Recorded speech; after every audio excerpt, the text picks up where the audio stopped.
Hey guys, it's Dr. Grisho here with this one's really important, I'll tell you why in a second, but we're with another live video. Today we're going to be talking about, you might be wondering why my sleeve is rolled up and why I have a neon softball in my hand. We're talking about carpal tunnel and 3 ways that you can solve it. The reason I'm excited personally is because this is my first video ever done with a crew. Erica, say hi. Hey guys. All right. So here's the trouble. Let me talk about what the biggest mistake with carpal tunnel is. And now, most of you who are struggling with this know that carpal tunnel is numbness or tingling or weakness in your hand. Here's the big mistake. Surgery, hopefully you haven't had the surgery yet. Not that I'm against surgery, it's just wildly unsuccessful for this problem. When most people think about carpal tunnel, so there's a tendon here called the flexor retinaculum on your wrist, and what happens is the nerves and the blood vessels pass through this part of your body. This is how smart and amazing your body is. And the reason what the big error is because you think the pain is in your hand, you think the problem comes from here. So what happens is you snip, if the surgery is done by snipping this flexor retinaculum, I'm having trouble talking today, and the problem doesn't go away. Here's why. So the median nerve, the one that's responsible for the feeling and the muscles in your hand, actually starts in your neck up here. So this is why this gets really complicated. So the muscles or the nerves that exit your neck go into your shoulder, and then go into your bicep, and then go into your elbow, and then go down your forearm, and then go into the wrist. So if you have a problem with your neck, it can cause carpal tunnel. If you have a problem with your first rib and your pec, it can cause carpal tunnel. If you have a problem with your shoulder, it can cause carpal tunnel. If you have a problem here, if you have a problem here, if you have a problem here, any of these problems can relate into carpal tunnel. This is why this is such a complicated problem. Now, I'm going to be giving you 3 exercises that you can do that are going to start to help immediately, but let me describe what's happening when we get to the actual wrist. The reason that it's called a carpal tunnel, if you're looking at my wrist like this, what you're going to notice is where the tendon is, that part should be flat, and then where my wrist bones go, it should be a cave like this. So it makes a tunnel, literally, and that's why it's called the carpal tunnel.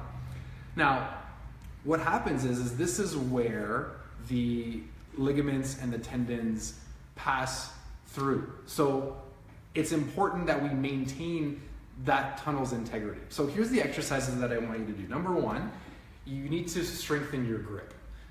One of the things that dealing with lots of clients, particularly at our CrossFit gym, has showed me is that most people have really, really poor grip strength. You don't spend a lot of time carrying heavy objects, and what that does is it makes the muscles in your hand and the muscles in your wrist incredibly weak. So a really simple exercise you can do is you need to grab something that's thick and that's big, like this softball, and what I want you to do is I want you to spend time just trying to squeeze it as hard as you possibly can for as long as you possibly can. And what you're going to notice that is if you have trouble with your grip strength, number 1, it could cause a lot of pressure in your carpal tunnel. It can also cause a lot of pressure up in your elbow because the muscles that help you grip come from your elbow and they go all the way down. If you're training at a gym, you can do what's called a farmer's carry, which is take 2 dumbbells that are really, really heavy for you. You don't have to do anything with them except for hold them. Hold them beside you with your shoulders down, but just work on carrying them. And what that's going to do is that's going to help strengthen this and help strengthen your grip, and it's going to help the median nerve. Now, exercise number 2, and I understand this could be very, very painful, is I want you to spend some time opening up your wrists like this. Now you can do this on the ground. If it's easier, find a nice hard surface and lean forward. And if you have carpal tunnel, this could be a really, really painful exercise for you to do because what's happened to that arch is it could have collapsed and it could be putting pressure on your median nerve.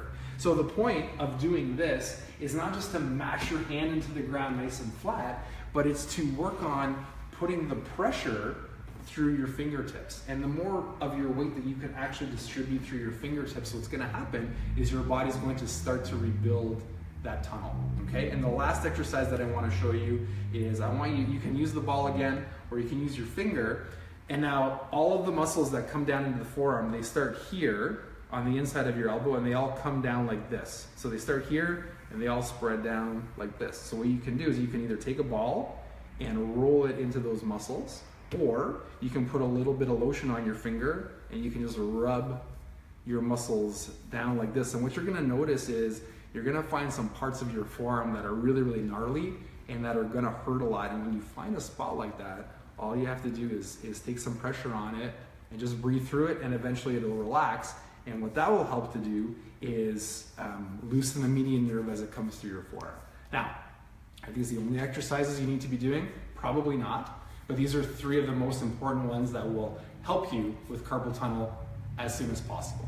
So I hope that was helpful. If it was, please like or share, or if you can think of somebody that has carpal tunnel, just tag their name below and then they'll be able to see the video. Have a great week, and I'll talk to you guys soon.